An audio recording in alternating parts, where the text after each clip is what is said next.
hostilities commenced in Europe in 1939, it was realized that the American people had no intention of entering the war.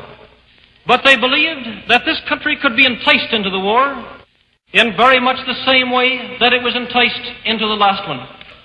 They planned, first, to prepare the United States for foreign war under the guise of American defense. Second, to involve us in the war, step by step, without our realization. Third, to create a series of incidents which would force us into the actual conflict. These plans were, of course, to be covered and assisted by the full power of their propaganda. Our theaters soon became filled with plays portraying the glory of war. Newsreels lost all semblance of objectivity, and they have used the war to justify the restriction of congressional power and the assumption of dictatorial procedures on the part of the President and his appointees. A fear campaign was inaugurated. We cannot allow the natural passions and prejudices of other peoples to lead our country to destruction.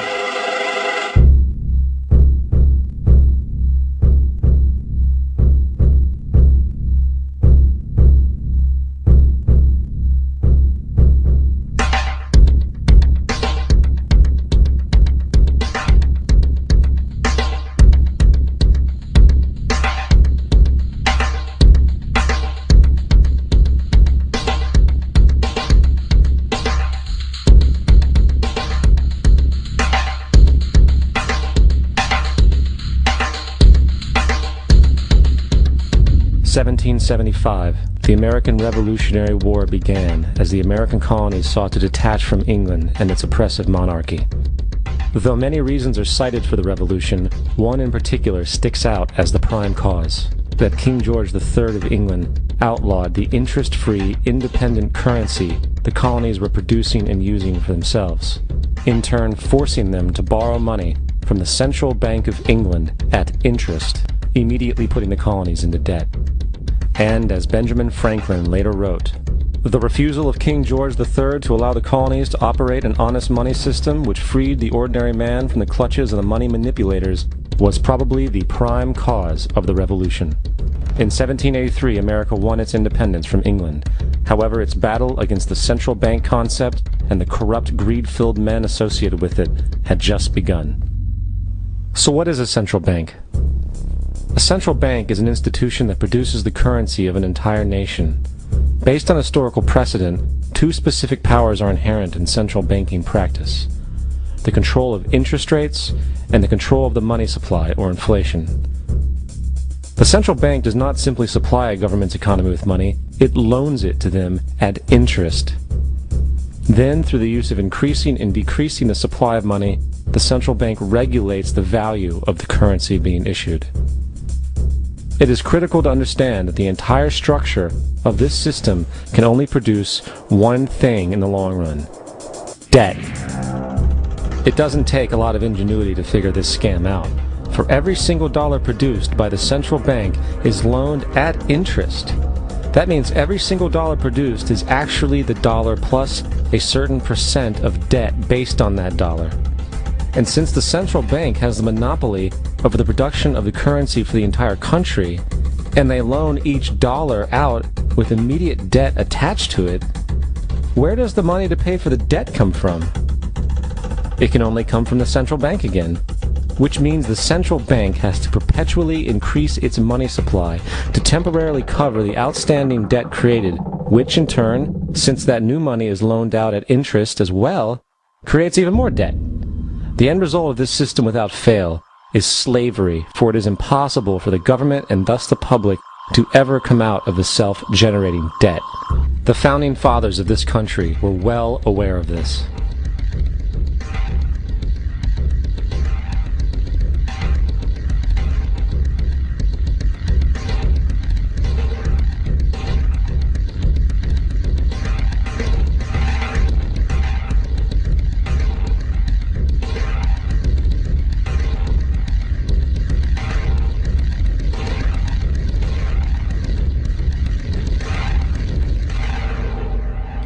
By the early 20th century, the U.S. had already implemented and removed a few central banking systems, which were swindled into place by ruthless banking interests. At this time, the dominant families in the banking and business world were the Rockefellers, the Morgans, the Warburgs, the Rothschilds. And in the early 1900s, they sought to push, once again, legislation to create another central bank. However, they knew the government and public were very weary of such an institution, so they needed to create an incident to affect public opinion. So, J.P. Morgan, publicly considered a financial luminary at the time, exploited his mass influence by publishing rumors that a prominent bank in New York was insolvent or bankrupt. Morgan knew this would cause mass hysteria, which would affect other banks as well. And it did. The public, in fear of losing their deposits, immediately began mass withdrawals. Consequently, the banks were forced to call in their loans, causing the recipients to sell their property, and thus a spiral of bankruptcies, repossessions, and turmoil emerged. Putting the pieces together a few years later, Frederick Allen of Life magazine wrote, "The Morgan interests took advantage to precipitate the panic, guiding it shrewdly as it progressed."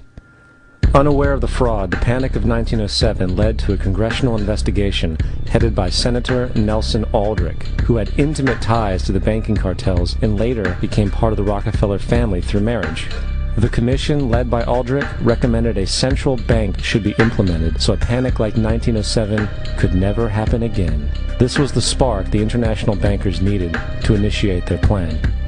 In 1910, a secret meeting was held at a J.P. Morgan estate on Jekyll Island off the coast of Georgia. It was there that the central banking bill called the Federal Reserve Act was written.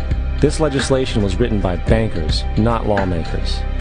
This meeting was so secretive, so concealed from government and public knowledge that the 10 or so figures who attended disguised their names when en route to the island.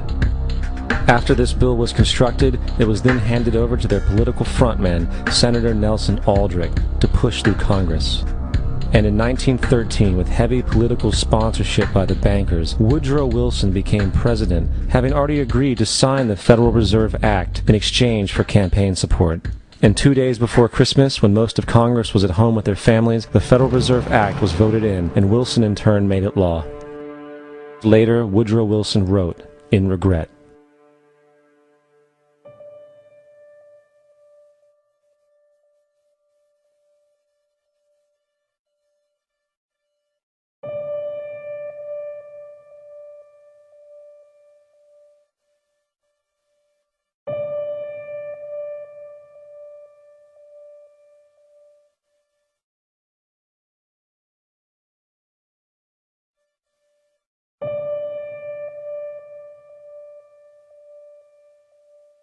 Congressman Louis McFadden also expressed the truth after the passage of the bill. A world banking system was being set up here, a superstate controlled by international bankers, acting together to enslave the world for their own pleasure. The Fed has usurped the government. Now, the public was told that the Federal Reserve System was an economic stabilizer, and inflation and economic crises were a thing of the past. Well, as history has shown, nothing is further from the truth. The fact is, the international bankers now had a streamlined machine to expand their personal ambitions. It's alive! It's alive! It's alive! For example, from 1914 to 1919, the Fed increased the money supply by nearly 100%, resulting in extensive loans to small banks and the public. Then, in 1920, the Fed called in mass percentages of the outstanding money supply, thus resulting in the supporting banks having to call in huge numbers of loans, and, just like 1907, bank runs, bankruptcy, and collapse occurred. Over 5,400 competitive banks outside of the Federal Reserve System collapsed, further consolidating the monopoly of a small group of international bankers. Privy to this crime, Congressman Lindbergh stepped up and said in 1921, "Under the Federal Reserve Act, panics are scientifically created. The present panic is the first scientifically created one, worked out as we figure a mathematical equation." However, the Panic of 1920 was just a warm-up. From 1921 to 1929, the Fed again increased the money supply, resulting once again in extensive loans to the public and banks. There was also a fairly new type of loan called a margin loan in the stock market. Very simply, the margin loan allowed an investor to put down only 10% of a stock's price, with the other 90% being loaned through the broker. In other words, a person could own $1,000 worth of stock with only $100 down. This method was very popular in the roaring 1920s, as everyone seemed to be making money in the market. However, there was a catch to this loan. It could be called in at any time and had to be paid within 24 hours. This is termed a margin call, and the typical result of a margin call is the selling of the stock purchased with the loan. So, a few months before October in 1929, J.D. Rockefeller, Bernard Baruch, and other insiders quietly exited the market. And on October 24th, 1929, the New York financiers who furnished the margin loans started calling them in masse. This sparked an instantaneous, massive sell-off in the market, for everyone had to cover the margin loans. It then triggered mass bank runs for the same reason, in turn collapsing over 16,000 banks, enabling the conspiring international bankers to not only buy up rival banks at a discount, but to also buy up whole corporations at pennies on the dollar. It was the greatest robbery in American history. But that didn't stop there. Rather than expanding the money supply in order to recover from this economic collapse, the Fed actually contracted it, fueling one of the largest depressions in history. Once again outraged, Congressman Louis McFadden, a longtime opponent of the banking cartels, began bringing impeachment proceedings against the Federal Reserve Board, saying of the crash and depression, "It was a carefully contrived occurrence. International bankers sought to bring about a condition of despair so that they might emerge the rulers of us all." Not surprisingly, and after 2 previous assassination attempts, McFadden was poisoned at a banquet before he could push for the impeachment. Now, having reduced the society to squalor, the Federal Reserve bankers decided that the gold standard should be removed. In order to do this, they needed to acquire the remaining gold in the system. So, under the pretense of helping to end the Depression, came the 1933 gold seizure. Under the threat of imprisonment for 10 years, everyone in America was required to turn in all gold bullion to the Treasury, essentially robbing the public of what little wealth they had left. And at the end of 1933, the gold standard was abolished. If you look at a dollar bill from before 1933, it says it is redeemable in gold. You look at a dollar bill today, it says it is legal tender, which means it is backed by absolutely nothing. It is worthless paper. The only thing that gives our money value is how much of it is in circulation. Therefore, the power to regulate the money supply is also the power to regulate its value, which is also the power to bring entire economies and societies to its knees.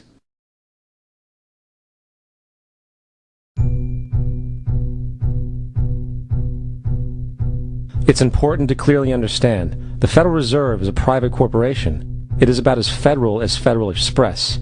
It makes its own policies and is under virtually no regulation by the U.S. government.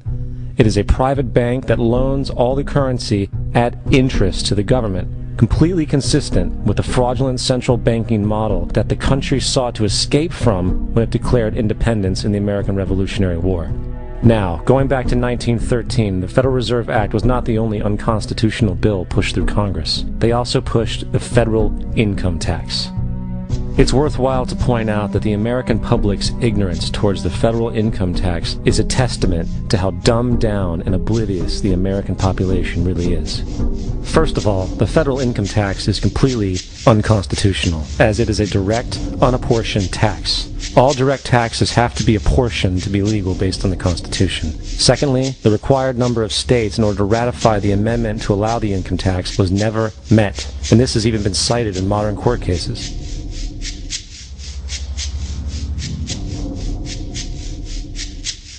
Third, at the present day, roughly 25% of the average worker's income is taken via this tax. And guess where that money goes? It goes to pay the interest on the currency being produced by the fraudulent Federal Reserve Bank, a system that does not have to exist at all. The money you make working almost 3 months out of the year goes almost literally into the pockets of the international bankers who own the private Federal Reserve Bank. And fourth, even with the fraudulent government claim as to the legality of the income tax, there is literally no statute, no law in existence that requires you to pay this tax, period. I really expected that, of course, there's a law that you can point to in the law book, the code, that requires you to file a tax return. Of course there is. I was at that point where I couldn't find the statute that clearly made a person liable. at least not me and most people I know.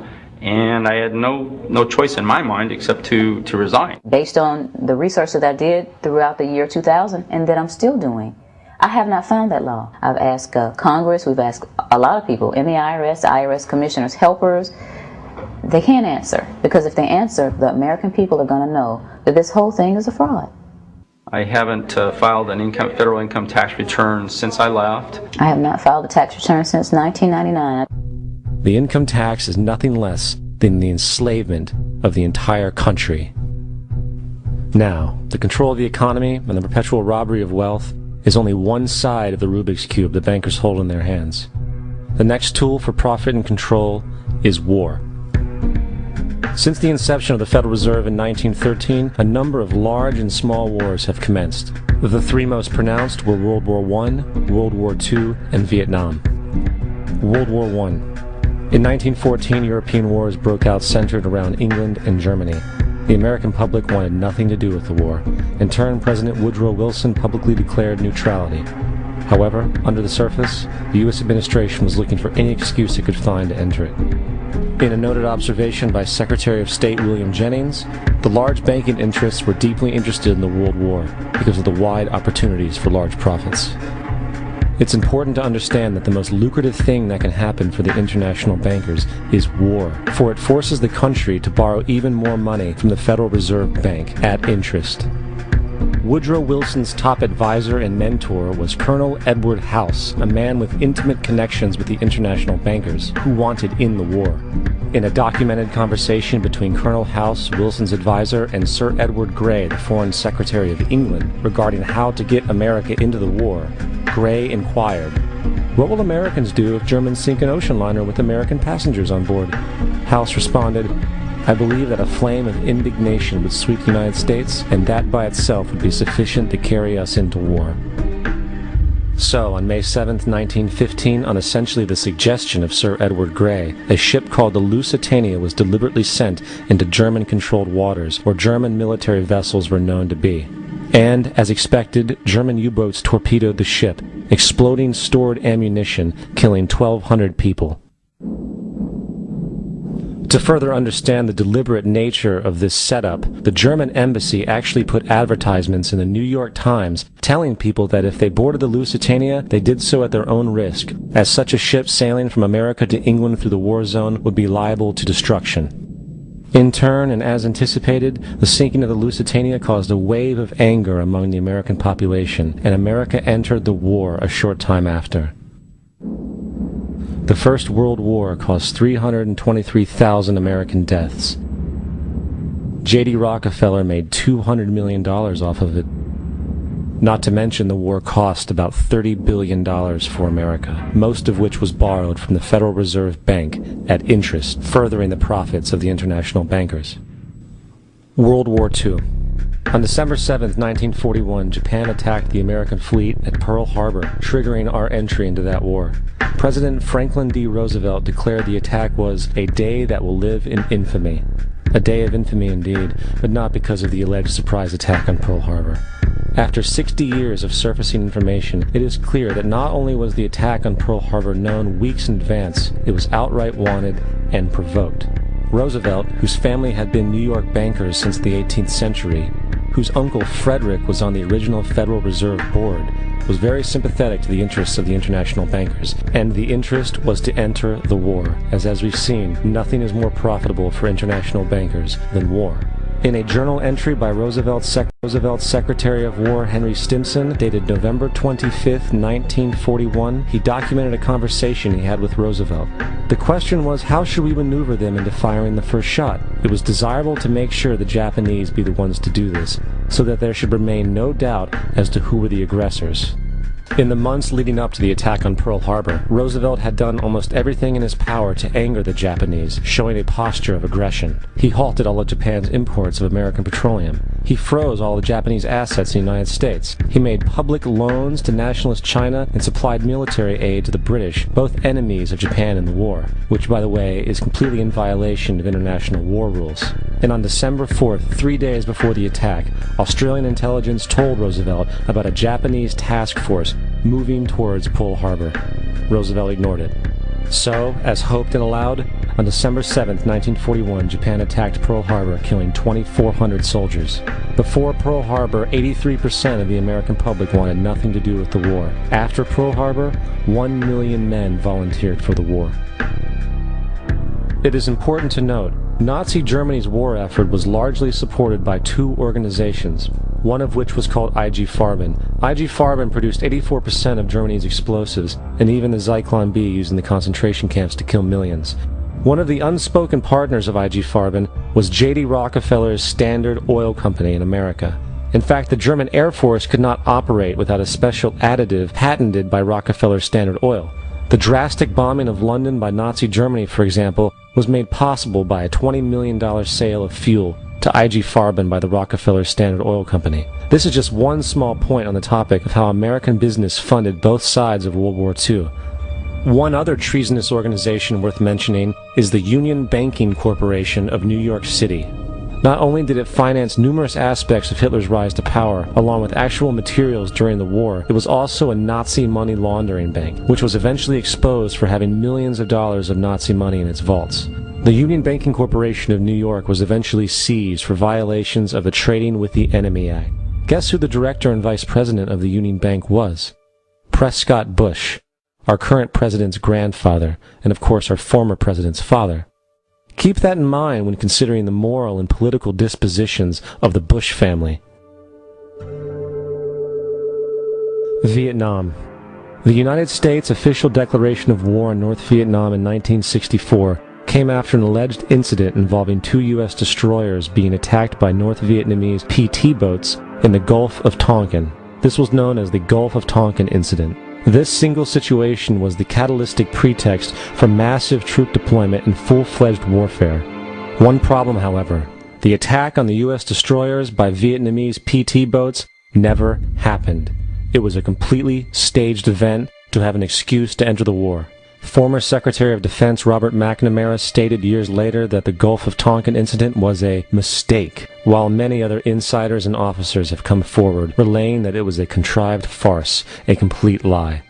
Once in the war, it was business as usual. In October 1966, President Lyndon Johnson lifted trading restrictions on the Soviet bloc, knowing full well that the Soviets were providing upwards of 80% of North Vietnam's war supplies. Consequently, Rockefeller interests financed factories in the Soviet Union, which the Soviets used to manufacture military equipment and send it to North Vietnam. However, the funding of both sides of this conflict was only one side of the coin. In 1985, Vietnam's rules of engagement were declassified. This detailed what American troops were and were not allowed to do in the war. It included absurdities like North Vietnamese anti-aircraft missile systems could not be bombed until they were known to be fully operational. No enemy could be pursued once they crossed the border of Laos or Cambodia. And most revealing of all, the most critical strategic targets were not allowed to be attacked unless initiated by high military officials. Apart from these imposed ludicrous limitations, North Vietnam was informed of these restrictions and therefore could base entire strategies around the limitations of the American forces. This is why the war went on so long. And the bottom line is this: the Vietnam War was never meant to be won, just sustained. This war for profit resulted in 58,000 American deaths and 3 million dead Vietnamese. So, where are we now? September 11th was the jumpstart for what is now an accelerated agenda by the ruthless elite. It was a staged war pretext no different than the sinking of the Lusitania, the provoking of Pearl Harbor, and the Gulf of Tonkin lie. In fact, if 9/11 wasn't a planned war pretext, it would be an exception to the rule. It has been used to launch two unprovoked illegal wars, one against Iraq and one against Afghanistan. However, 9/11 was a pretext for another war as well, the war against you. The Patriot Act, Homeland Security, the Military Tribunals Act, and other legislations are all completely and entirely designed to destroy your civil liberties and limit your ability to fight back against what is coming. Currently in the United States, unannounced to most brainwashed Americans, your home can be searched without a warrant, without you being home. You can in turn be arrested with no charges revealed to you, detained indefinitely with no access to a lawyer, and legally tortured, all under the suspicion that you might be a terrorist. If you need a painted picture of what is happening in this country, let's recognize how history repeats itself. In February 1933, Hitler staged a false flag attack, burning down his own German parliament building, the Reichstag, and blamed it on communist terrorists. In the next few weeks, he passed the Enabling Act, which completely eradicated the German Constitution, destroying people's liberties. He then led a series of preemptive wars, all justified to the German people as necessary to maintaining homeland security.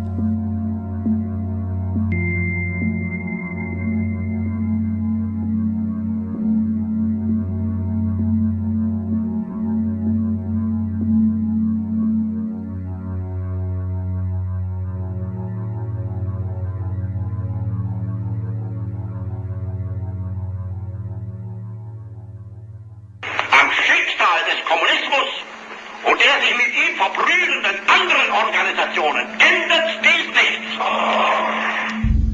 Our enemy is a radical network of terrorists and every government that supports them.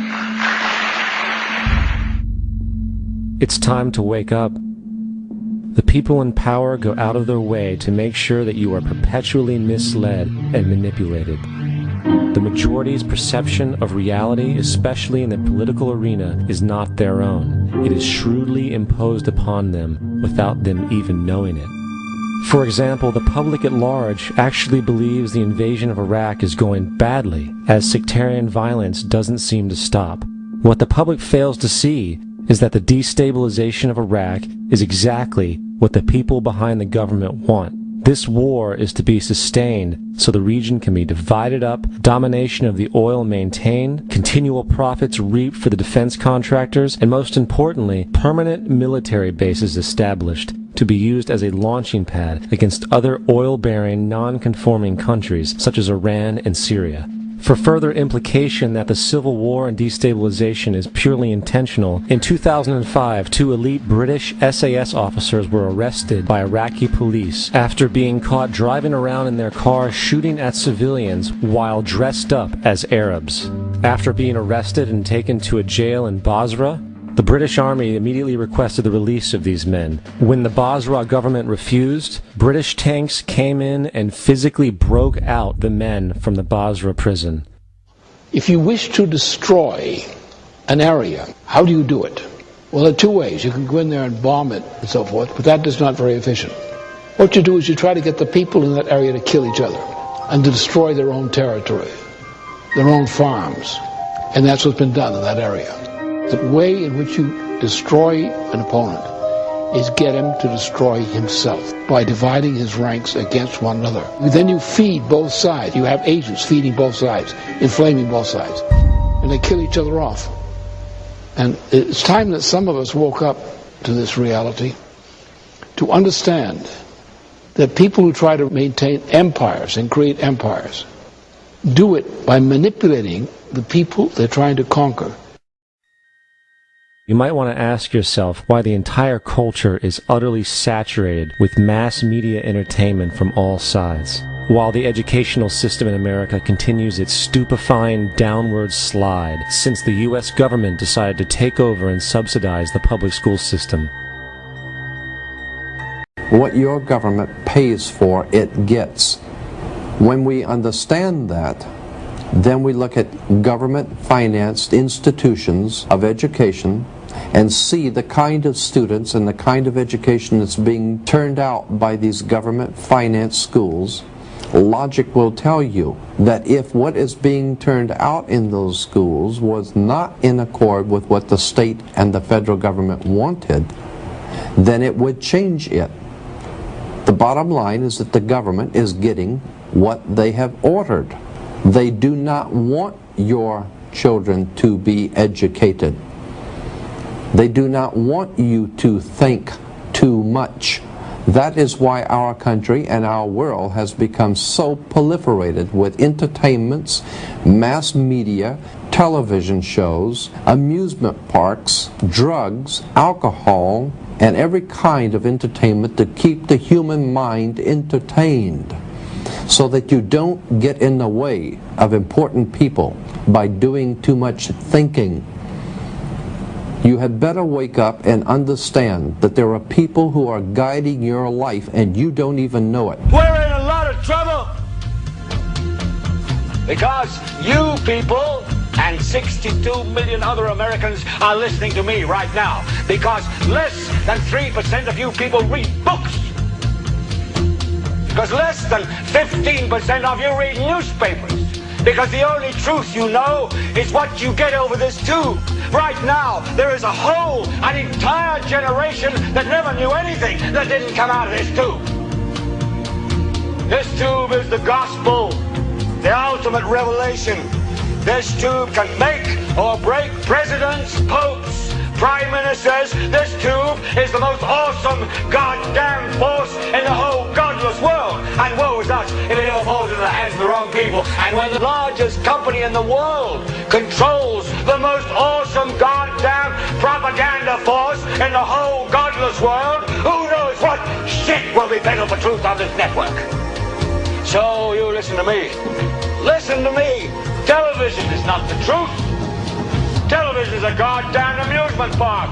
Television is a circus, a carnival, a traveling troupe of acrobats, storytellers, dancers, singers, jugglers, sideshow freaks, lion tamers, and football players. We're in the boredom-killing business.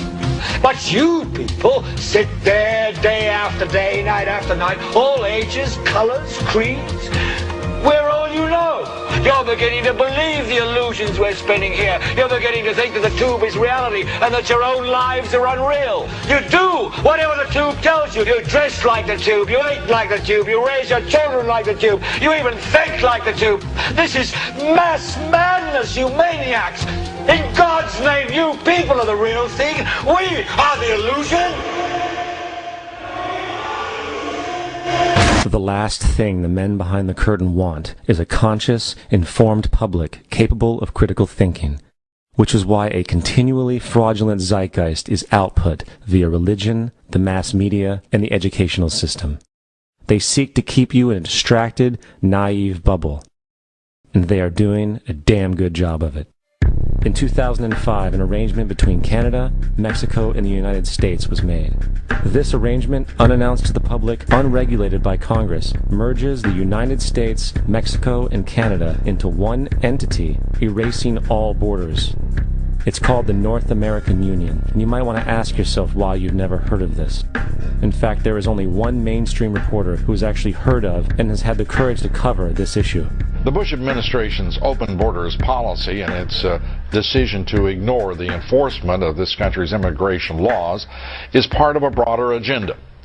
President Bush signed a formal agreement that will end the United States as we know it, and he took the step without approval from either the U.S. Congress or the people of the United States. It's a deal that few have even heard of. It's being done again by very few people at the very top on behalf of the investment class, but the working class of people, political officials across our country, from communities, from cities and so forth, they don't know anything about this.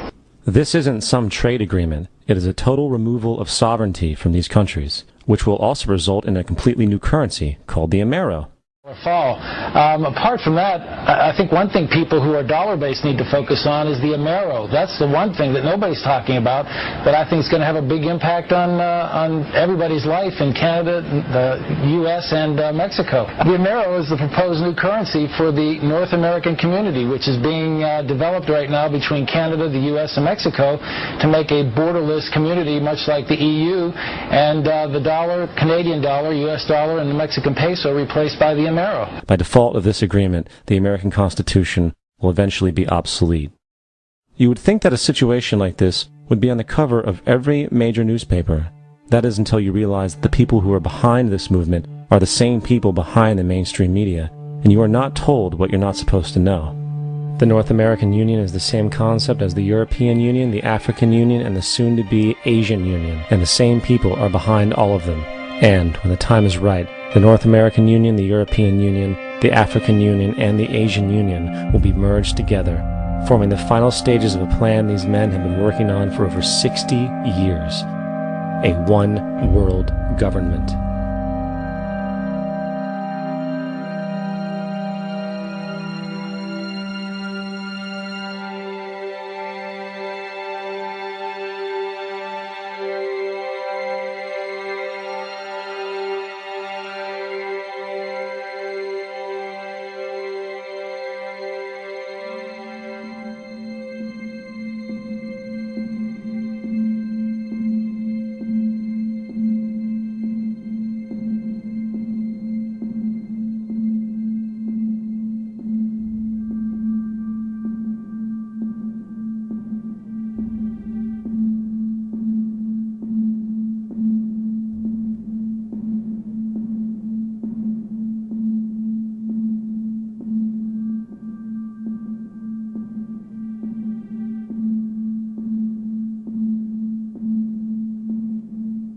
One bank, one army, one center of power. And if we have learned anything from history, it is that power corrupts, and absolute power corrupts absolutely. This is Aaron Russo, a filmmaker and former politician. To his left is Nicholas Rockefeller of the infamous Rockefeller banking and business dynasty. After maintaining a close friendship with Nicholas Rockefeller, Aaron eventually ended the relationship, appalled by what he had learned about the Rockefellers and their ambitions.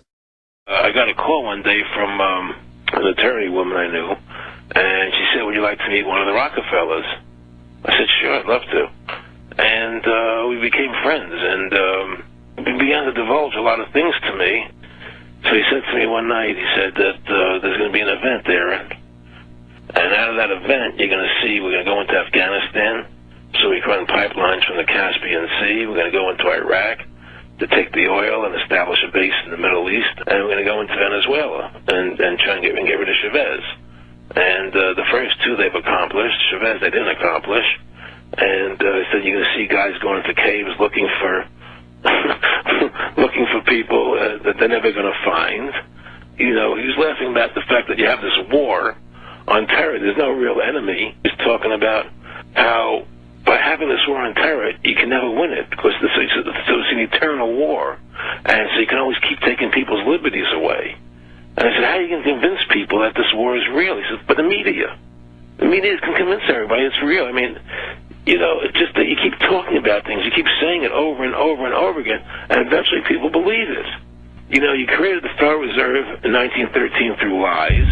You create 9/11, which is another lie. Through 9/11, then you're fighting a war on terror, and now all of a sudden you go into Iraq, which was another lie, and now they're going to do Iran. You know, and it's all one thing leading to another, leading to another, leading to another. Now, I would say, what are you doing this for? What's the point of this thing? You have all the money in the world you ever want. You have all the power. I said, you know, you're hurting people. It's not a good thing. And he would say, what do you care about the people for? Take care of yourself and you take care of your family. And then I said to him, what are the ultimate goals here? He said, the ultimate goal is to get everybody in this world chipped with the RFID chip and have all money be on those chips and everything on those chips. And if anybody wants to protest what we do or violate what we want, we just turn off their chip. That's right, microchipped. In 2005, Congress, under the pretense of immigration control and the so-called war on terrorism, passed the Real ID Act, under which it is projected by May 2008, you will be required to carry around a federal identification card, which includes on it a scannable barcode with your personal information. However, this barcode is only an intermediary step before the card is equipped with a VeriChip RFID tracking module, which will use radio frequencies to track your every move on the planet. If this sounds foreign to you, please note that the RFID tracking chip is already in all new American passports. And the final step is the implanted chip, which many people have already been manipulated into accepting under different pretenses. We have a Florida family who are really pioneers in a brave new world. They have volunteered to be the first ever to have microchip identification devices implanted into their body. After 9/11, I was really concerned with the security of my family. I wouldn't mind having something planted permanently in my arm that would identify me. In the end, everybody will be locked into a monitored control grid where every single action you perform is documented. And if you get out of line, they can just turn off your chip, for at that point in time, every single aspect of society will revolve around interactions with the chips. This is the picture that is painted for the future if you open your eyes to see it. A centralized one-world economy where everyone's moves and everyone's transactions are tracked and monitored, all rights removed. The most incredible aspect of all. These totalitarian elements will not be forced upon the people. The people will demand them. For the social manipulation of society through the generation of fear and division has completely detached humans from their sense of power and reality. A process which has been going on for centuries, if not millennia. Religion, patriotism, race, wealth, class, and every other form of arbitrary, separatist identification and thus conceit has served to create a controlled population, utterly malleable in the hands of the few. Divide and conquer is the motto, and as long as people continue to see themselves as separate from everything else, they lend themselves to being completely enslaved. The men behind the curtain know this, and they also know that if people ever realize the truth of their relationship to nature and the truth of their personal power, the entire manufactured zeitgeist they prey upon will collapse like a house of cards.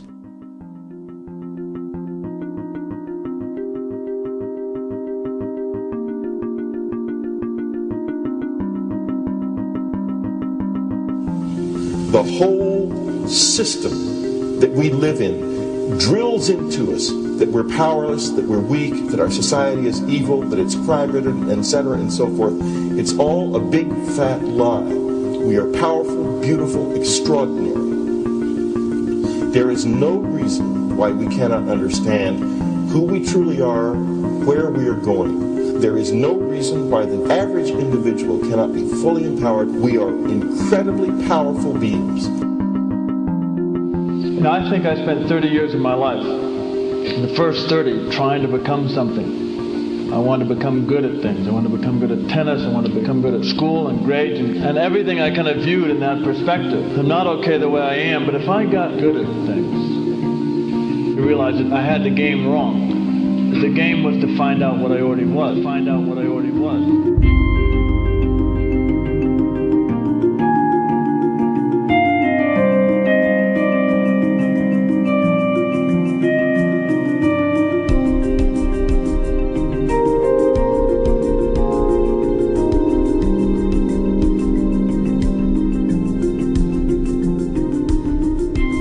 Now, in our culture, we've been trained for individual differences to stand out. So you look at each person, immediately it is brighter, dumber, older, younger, richer, poorer, and we make all these dimensional distinctions, put them in categories and treat them that way. And we get so that we only see others as separate from ourselves in the ways in which they're separate. And one of the dramatic characteristics of experience is being with another person and suddenly seeing the ways in which they are like you, not different from you, and experiencing the fact that that which is essence in you and which is essence in me is indeed one. The understanding that there is no other. It is all one. And I wasn't born Richard Alpert, I was just born as a human being, and then I learned this whole business of who I am and whether I'm good or bad or achieving or not. All that's learned along the way.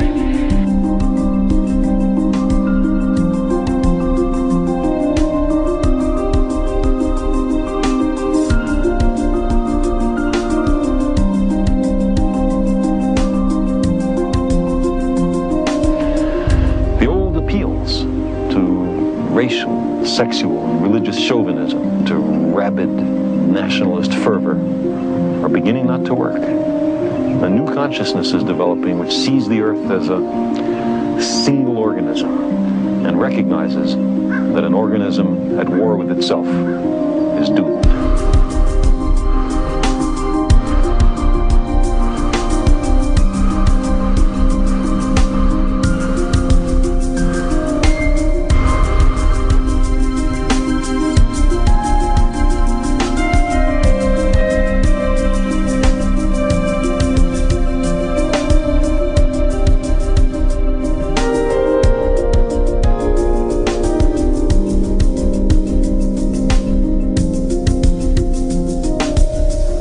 Bill Hicks used to finish his shows with this. Life's like a ride in an amusement park. And when you go on it, you think it's real, because that's how powerful our minds are. And the ride goes up and down and round and round. It has thrills and chills, and it's very brightly colored. And it's very loud, but it's fun for a while. Some have been on the ride for a long time, and they begin to question, is this real, or is this just a ride? And other people have remembered, and they come back to us and they say, hey, don't worry. Don't be afraid ever, because this is just a ride. And we kill those people. Shut him up. I've got a lot invested in this ride. Shut him up. Look at my furrows of worry. Look at my big bank account. My family. This has to be real. It's just a ride. But we'll kill those good guys who try and tell us that. You ever notice that? And let the demons run amok? But it doesn't matter, because it's just a ride, and we can change it anytime we want. It's only a choice. No effort, no work, no job, No savings of money. Just a choice right now between fear and love.